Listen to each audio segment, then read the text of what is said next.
கேட்கிறேன், ஒரு சாமிநாதனுக்காக 56 நீதிபதிகளும் 12க்கு மேற்பட்ட நாணயத்துடைய தலைமை நீதிபதிகளும் கையொப்பமிடுகிறான். அமித்ஷா கொக்கரிக்கிறான். ஆனால் திருமாவர்கள் பற்ற வைத்த நெருப்பு 120 நாடாளுமன்ற உறுப்பினர்கள் அவர் மீது நாடாளுமன்றத்திற்கான இம்பீச்மென்ட் தீர்மானத்தை கொண்டிருக்கிறார்கள். 120 சூத்திரன் கையெழுத்து இதுக்கு சமன் தூக்கி போடுறான். எண்ணி பார்க்கணும்.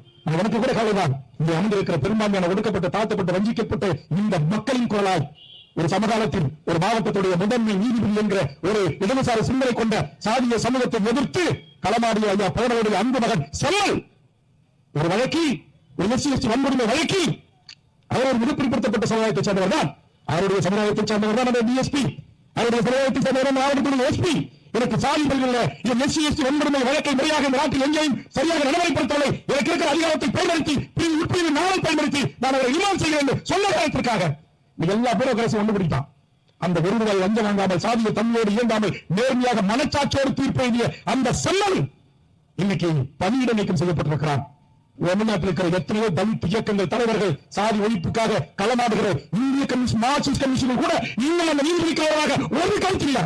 ஆனா சாமிநாதனுக்காக 1000 அவாள்கள் நீதிக்கு வந்து நிற்கிறான், ஆதரித்து நிற்கிறான். இதுதான் இங்கு அவர்கள் வெற்றி கொண்டிருக்கிறார்கள்.